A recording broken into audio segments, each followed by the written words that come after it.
ऐसी जगह जिसकी एंट्री एक है, जिसके बाहर ताला है, जिसके टूटने का कोई निशान नहीं है। मियाँ के और बीवी के बयानात में तजाद था, मैरिटल डिस्कॉर्ड था और बहुत सारी चीजें थी। एजुकेटेड लड़की है, मुख्तलिफ जगहों पे नौकरी कर चुकी है, बच्चों के गले काटे छुरी से, कन्फेशन, वो सारी चीजें जो उसने खुद बताई। यकीन माने कि ये बात सुनकर एक बार आप हिल जाते हैं, कांप जाते हैं, बताते हुए भी एक तो शर्मिंदगी तारी हो रही है और दूसरा ये कि खौफ तारी हो रहा है कि एक 1.5 साल की बच्ची उम्मे हबीबा, उसे तो ये भी नहीं पता होगा कि मौत होती क्या है।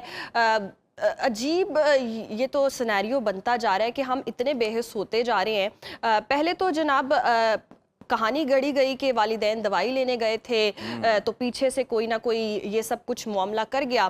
लेकिन पुलिस की जदीद तफ्तीश और डीआईजी ज़िशान रज़ा की टीम ने जब शक की बुनियाद पर माँ से पूछा, तो सच सुनकर यकीन माने आपके पैरों से ज़मीन निकल जाएगी। सिर्फ और सिर्फ महज मियाँ बीवी की नाचाकी और लड़ाई का बदला इन मासूमों से लिया गया। ये कैसी वहशत है उज़ैर, समझ ही नहीं आता कि इतना जहनी दबाव है, जहनी तौर पर हम मफलूज हो चुके हैं। क्या हो चुका है हमें कि अब हमारे हाथ ही नहीं कांपते हैं अपने बच्चों के गले काटते हुए, अपने बच्चों को नुकसान पहुंचा। तो कैसी माँ है, सबसे पहले तो ये फीलिंग समझ से बाहर सिचुएशन होती जा रही है। बहुत ही दुख देने वाला ये वाकया है और हर कोई जो है वो हिल कर रह गया। इलाके में सूख की फिजा है, बल्कि जहाँ जहाँ माम ये खबर पहुंची है, लोगों ने इसका बड़ा दुख जो है, वो बड़ा कर्ब जो है वो फील किया है कि ये 3 मासूम फूल जो हैं, इन्हें किस बेदर्दी के साथ मसला गया और मसलने वाला कोई और नहीं बल्कि अपनी माँ। इसी पर हमें बात करने के लिए ज्वाइन किया है डीआईजी ऑपरेशंस लाहौर फैसल कामरान साहब ने, और उनसे बात कर लेते हैं, उनसे जानते हैं। बहुत शुक्रिया फैसल कामरान साहब, वेलकम टू सुनो पाकिस्तान। पुलिस ने बहुत कम वक्त में कातिल को ढूंढ निकाला है। तफ्तीश के दौरान ऐसे कौन से सबूत सामने आए जिसके बाद सफाक मां एतराफ जुर्म पर मजबूर हुई?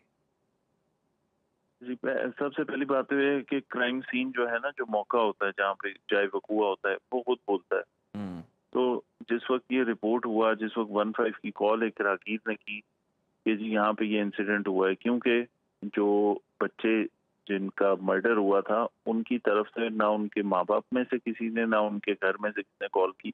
जब गली में रश लगा तो बहुत सारी कॉल, वो 15 की कॉल तब आई, उसके ऊपर पुलिस ने रिस्पॉन्ड किया। तो वो जब क्राइम सीन देखा, जो एसएचओ ने मौके पे पहुंच के क्राइम सीन देखा, एसएसपी ऑपरेशन ने देखा, एसपी ने देखा, तो वो उसके अंदर एक एक चीज जब आप डिटेल से देखते हैं तो आपको समझ आना शुरू हो जाती है कि यहाँ पे क्या हुआ।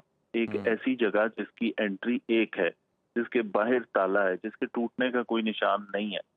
जो ताला नहीं टूटा वो खुद कोई खोल सकता है तो खुलेगा, वरना नहीं। तो उस ऐसी जगह में जो बाहर से कोई ब्रेक इन नहीं हुआ, वहां पे अंदर ऐसा वकूआ होना, वो कुछ शकूक शुबहात उससे पैदा हुए।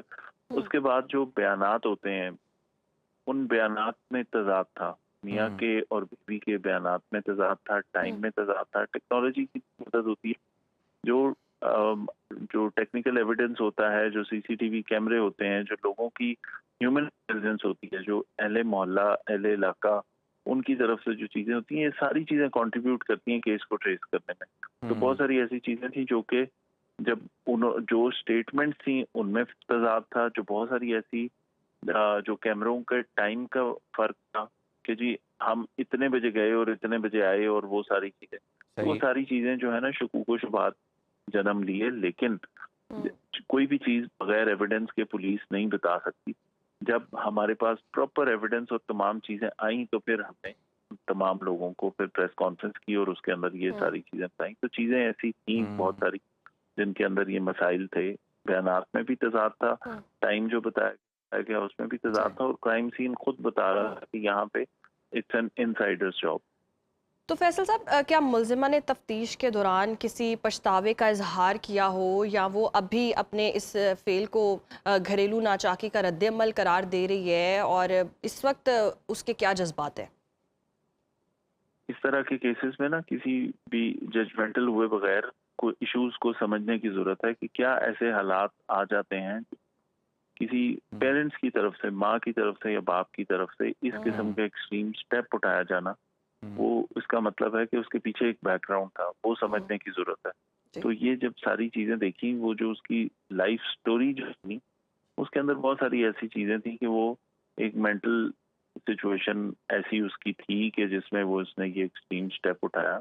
और उसके अलावा वो शायद अगर ये वाली चीज के अलावा वो अपनी जान भी ले सकती थी। बहरहाल ये वो सारी चीजें हैं जो कि बताती हैं कि ये डोमेस्टिक जो एक उनकी मैरिटल डिस्कॉर्ड था और बहुत सारी चीजें थी वो जिसने उसको मजबूर किया इस किस्म का एक्सट्रीम स्टेप उठाने के लिए। ससुराल वालों का प्रेशर था, देवर या जो उसकी सास वहाँ पे होती थी, शौहर की तरफ से जो बदसलूकी थी, वो सारी चीजें कंट्रीब्यूट करती हैं उसमें।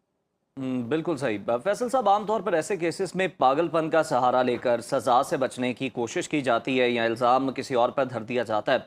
मुलज़मा की बताइएगा को उसका साइकोलॉजिकल टेस्ट करवाया गया, नफ्सियाती कंडीशन कैसी है उसकी? जो इंटेरोगेशन की है उसके अंदर वो एजुकेटेड लड़की है, मतलब वो पढ़ी लिखी है, वो मुख्तलिफ जगहों पे नौकरी कर चुकी है। वो कोई इस तरह का मेंटल, आप अगर कहें कि कोई ऐसी कोई चीज का सहारा लेके उसको कोई फायदा हो सकता है तो इस तरह की कोई चीज सामने नहीं आई। लेकिन देखें, अगेन ये प्रेस कॉन्फ्रेंस में भी ये बात की गई कि this is an ongoing investigation. एक बहुत बड़ा वकूआ था जिसके ऊपर बहुत कम टाइम में पुलिस ने उसको ट्रेस किया। ट्रेस करने के बाद जो हकाइक थे वो लोगों को बताना जरूरी था, क्योंकि डिस्टर्बिंग सा वाकया था और लोगों के अंदर एक इस किस्म की इनसिक्योरिटी और ऐसी चीज पैदा होती है कि खुदा ना खासा को बाहर से कोई बंदा आके ये मर्डर कर गया बच्चों का। तो ये वाली सारी चीज अवाम के सामने रखना जरूरी है। हम जवाब दें अवाम को भी और डेफिनेटली उनके सवाल थे। तो इस वक्त की जो तफ्तीश है उसके मुताबिक जो चीजें सामने आई वो हमने पब्लिक के सामने रखी। इन्वेस्टिगेशन चल रही है, इसके अंदर मजीद जो हकाइक आएंगे इंशाल्लाह साथ साथ आपको अपडेट। बिल्कुल फैसल साहब, अवाम के सामने रखना बहुत ज़रूरी था क्योंकि अवाम ये वाक़या सुनकर बहुत ज़्यादा परेशान भी है, दिल दहल जाता है। इस किस्म का वाक़या है। ये भी बताइएगा क्या इस घर में पहले कभी कोई घरेलू तशद्दुद रिपोर्ट हुआ, दर्ज कोई की गई रिपोर्ट इस हवाले से? और ये भी बताइएगा साथ साथ कि मज़ीद किन किरदारों की छानबीन की जा रही है? तशद्दुद की कोई ऐसी रिपोर्ट पहले नहीं आई थी। वो घरेलू लड़ाई झगड़े और वो बहुत सारी चीजें थी, वो अहले मोहल्ला की तरफ से तस्दीक भी हुई कि प्रोबेबली कल रात को भी ऐसी कोई लड़ाई झगड़ा इस वकूए से एक रात पहले वो हुआ था। और जाहिर है मोहल्ले में रहने वाले घरों में एक दूसरे के घर में होने वाली कुछ चीजों की इत्तला या कोई आवाज पहुंचती है, तो वो उन्होंने बताया कि वो इस तरह की चीजें होती रहती थी। और इसके अंदर हमारा अभी, क्योंकि सबसे पहले तो वो मुल्ज़िमा जिसने ये काम किया, जिसने वो बच्चों के गले काटे छुरी से, वो वाली चीज पे तो हमने उसको ट्रेस करके ट्रैक करके अरेस्ट करके कन्फेशन, वो सारी चीजें जो उसने खुद बताई।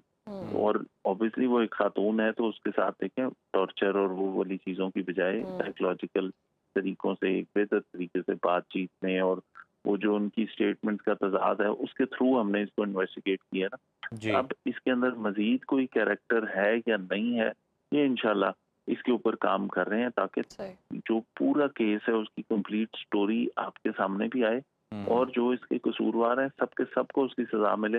अगर ये खातून अकेली है तो बिल्कुल कानून के मुताबिक कार्रवाई होगी। अगर कोई ऐसा एलिमेंट इसके साथ या कहीं प्लानिंग में कोई शामिल है, वो सारी चीजें इंशाल्लाह ऑनगोइंग इन्वेस्टिगेशन है उसमें आपके सामने। बिल्कुल ऑनगोइंग इन्वेस्टिगेशन भी जारी। बहुत शुक्रिया फैसल कामरान साहब, और इसको भी क्रेडिट जाता है कि बहुत जल्दी जो है ट्रेस आउट किया, इस केस को सॉल्व किया। लेकिन हमें सोसाइटी के अंदर बतौर माशरा हमें सोचने की ज़रूरत है कि घरों के अंदर जो मामला चल रहे हैं, हमने अपने घरों का माहौल जो है वो किस तरह से बेहतर रखना है।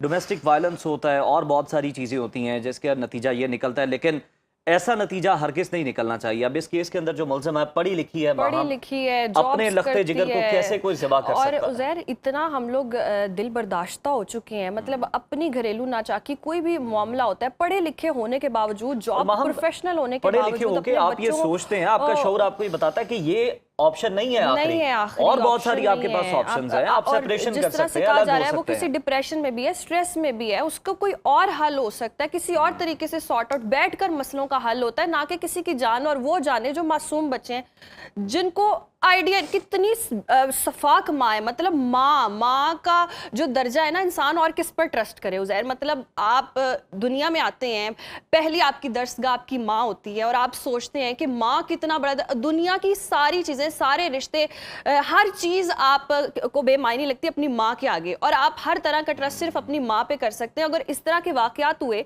तो मुआशरे में आपका यकीन नहीं उठ जाएगा।